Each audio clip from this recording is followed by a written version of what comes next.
لوگوں سے عزتیں تلاش کرتے ہو تو وہ کیا تمہیں عزت دیں گے؟ وہ تو کل اچھا کہتے ہیں، پرسوں برا کہنے لگ جاتے ہیں۔ لوگوں کے سامنے گڈ بک میں آنا چاہو گے تو وہ تو سویرے تمہارے بارے میں کچھ کہیں گے، شام کچھ اور کہیں گے۔ اپنی روحانی زندگی آباد کریں، اپنے مسلح کو وقت دیں، اور دنیا سے چھپ کر اس موبائل کو بند کر کے اور اپنے آپ سے بھی چھپ کے اور تنہا ہو کے چھپا کے سارا کچھ اپنے آنسو اپنے رب کی بارگاہ میں پیش کریں، اس کے حضور حاضری دیں۔ سنو نا ترمذی کی حدیث، اور اسے یاد رکھنا، نبی پاک علیہ السلام نے فرمایا اپنے دکھ لوگوں کے سامنے نہ بیان کرنا، سیٹھوں نوابوں کو نہ بتاتے پھرنا، دنیا داروں کے سامنے جا کے نہ رونا کہ میں تکلیف میں ہوں۔ فرمایا اگر دنیا داروں کو دکھ بتاؤ گے رب تمہیں کبھی غنی نہیں کرے گا۔ اور لوگ ہیں کہ الٹا مذاق اڑائیں گے آپ کی، جس سے بڑی پکی یاری ہے نا، پکی، وہ تب تک پکی ہے جب تک آپ نے 50,000 مانگا نہیں، اور جس وقت آپ نے کہہ دیا کہ میں مجبور ہوں میری مدد کر، تو پھر ختم ہو گئی دوستی۔ لوگوں کے تعلقات آپ کے ساتھ تب تک ہیں جب تک آپ ان سے کوئی ضرورت وابستہ نہیں کرتے۔ کریم محبوب فرمانے لگے بندوں کے سامنے دکھ نہ بیان کرنا، اللہ تجھے کبھی غنی نہیں کرے گا۔ تو اپنے دکھ اپنے رب کو بتا، تو دعائیں مانگ، تو اس کی بارگاہ میں حاضر ہو، تو اس کے حضور عرض کر۔ فرمایا اپنے دکھ اپنے رب کو بتا، وہ جلدی کرے یا دیر سے کرے تجھے ساری دنیا سے بے نیاز کر دے گا، تجھے کسی کا محتاج نہیں رہنے دے گا۔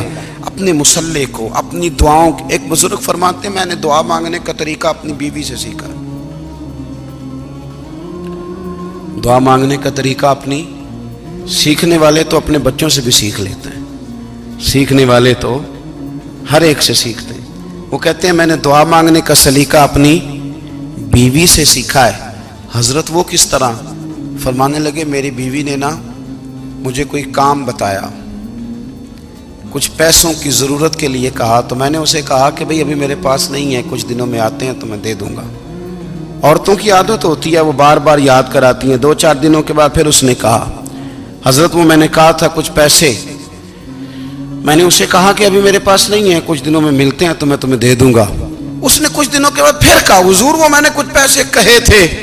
فرماتے میں نے ڈانٹ دیا، میں نے کہا کہ کیا تو روز مجھے شرمندہ کرتی ہے، کہا نا میرے پاس نہیں ہے، ہوں گے تو دے دوں گا، تو روز یاد کراتی ہے۔ فرماتے ہیں اس نے پہلے تو میری ڈانٹ کو سہا، پھر میرے سخت جملوں نے اس کی آنکھوں میں آنسو پیدا کر دیے، پھر اس نے اپنے آنچل میں اپنے اس دکھ کو سمیٹا، اور پھر اس نے ایک جملہ کہا تو میں رو پڑا، اور مجھے اپنے رب سے مانگنے کا طریقہ آ گیا۔ مجھے کہنے لگی حضرت جی آپ نے ڈانٹ دیا میں نے سہ لیا، پر آپ ہی میرے شوہر ہیں، بتائیں نا آپ سے نہ کہوں تو میں کس سے جا کے کہوں۔ فرماتے ہیں میں رو پڑا، اور میں کھل کے رویا، اور میں تڑپ کے رویا، اور پھر میری سسکیاں بند گئیں۔ تو مجھے کہنے لگی آپ کو کیا ہوا؟ میں نے کہا مجھے بھی دعا مانگنی آ گئی ہے، جب میں اسے کہوں گا نا اللہ تو ہی میرا رب ہے، میں تجھ سے نہ کہوں تو میں کس سے جا کے کہوں؟ میں کیوں کسی بندے سے سوال کروں؟ میں کیوں کسی دنیا دار سے کہوں؟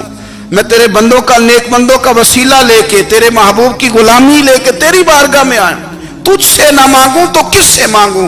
سمجھ آ گئی ہے؟ جب میں اس رنگ میں مانگوں گا تو پھر رب میرے اوپر بڑا ہی فضل فرمائے گا، وہ میرے اوپر بڑی رحمت کرے گا، وہ میرے لیے آسانیاں کرے گا۔ عزیز دوستو، ہم اس طرح کرنے لگ گئے ہیں کہ ہم نے نا اپنے تعلقات پر اعتماد کرنا شروع کر دیا ہے۔ میرے تعلقات بہت ہیں، ہم نے اپنی دولت پر اعتماد کرنا شروع کر دیا ہے، میرے پاس دولت بہت ہے۔ ہم نے اپنے علم پر، اپنی شہرت پر اعتماد کرنا شروع کر دیا ہے کہ میرے پاس فلاں چیز بہت ہے۔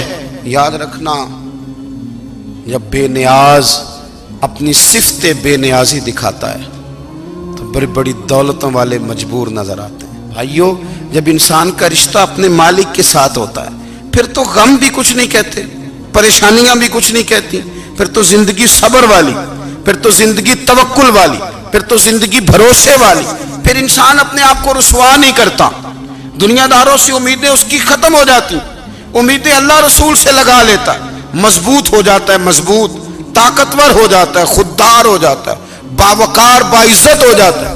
حضرت بہلول دانا رحمت اللہ علیہ بیٹھے تھے تو ہارون رشید حج کر کے آ رہا تھا، تو رستے میں حضرت شیخ سے ملاقات ہو گئی تو السلام علیکم کے بعد کہنے لگا حضور کوئی حکم ہو تو بتائیے گا.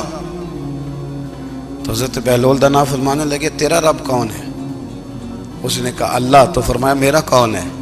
کہا اللہ. فرمانے لگے تو بڑا ہی بیوقوف ہے، کیا تو یہ سمجھتا ہے کہ رب ہارون رشید کو تو دے گا اور بہلول دانا کو بھول جائے گا؟ تیرا بھی وہی رب ہے، میرا بھی وہی رب ہے.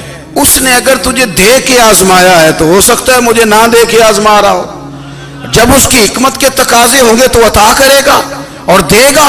تو جا اپنا کام کر. بھائی اپنی روحانی زندگی، اپنی عبادات، اپنے وظائف، اپنے روزمرہ کے معاملات، اپنی دعائیں، اپنا استغفار. دیکھو کوئی مشکل کام تو نہیں 2 رکوع ہیں سورہ واقعہ کہ اگر رات کو پڑھ لی جائے تو. میں کس طرح یہ بات بیان کروں کہ تعویذ بانٹنا آسان ہے اور وظیفہ بتانا مشکل ہے. سارا دن تعویذ بانٹیں تو لوگ لینے کو تیار ہیں، اور اگر آپ وظیفہ بتائیں تو کہتے ہیں تو مشکل کام ہے.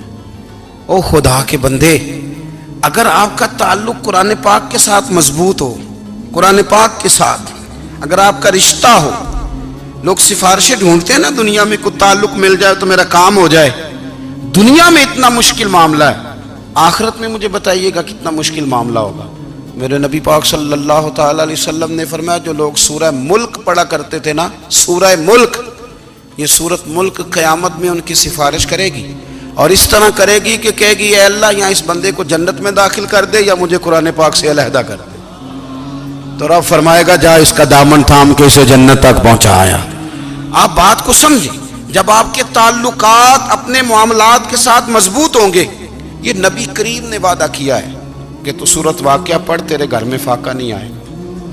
حضرت عبداللہ ابن مسعود رضی اللہ تعالیٰ عنہ بیمار تھے تو حضرت عثمان غنی رضی اللہ تعالیٰ عنہ تیمارداری کے لیے تشریف لے گئے اور جا کر کے کہا کہ آپ بڑے بیمار ہیں، آپ کی بیٹیاں زیادہ ہیں، میں چاہتا ہوں کہ خزانے میں سے کچھ مدد کروں. تو سیدنا عبداللہ ابن مسعود رضی اللہ تعالیٰ عنہ اٹھ کے بیٹھ گئے اور کہنے لگے امیر المومنین، اللہ آپ کو میری طرف سے، میری بیٹیوں کی طرف سے بہتر صلہ دے. میری بیٹیوں کو کسی خزانے کی ضرورت نہیں، میں نے انہیں خزانہ دے دیا ہے. کہا جناب آپ نے کون سا خزانہ دیا ہے، میں آپ کے مالی معاملات کو جانتا ہوں. تو فرمانے لگے امیر المومنین، میرے نبی کریم نے فرمایا ہے جو سورت واقعہ پڑھے اسے کبھی فاقہ نہیں آتا. میں نے بیٹیوں کو یاد کرا دی ہے، یہ خزانہ میں نے انہیں دے دیا ہے. وہ سارے والدین سنیں جو بیٹیوں کے لیے پریشان رہتے. حضرت عبداللہ ابن مسعود نصیحت کر رہے ہیں، فرمانے لگے میں نے سورت واقعہ یاد بھی کرا دی ہے، پڑھنے کی عادت بھی ڈال دی ہے. حضور نے فرمایا ہے جو سورت واقعہ پڑھے اسے فاقہ نہیں آتا. کہنے لگے چاند تو اپنی جگہ چھوڑ سکتا ہے، سورج گر سکتا ہے، تارے ٹوٹ سکتے ہیں، پر مدینے والے رسول کی بات غلط نہیں ہو سکتی. حضور نے فرمایا فاقہ نہیں آئے گا تو انشاءاللہ کبھی بھی نہیں آئے گا.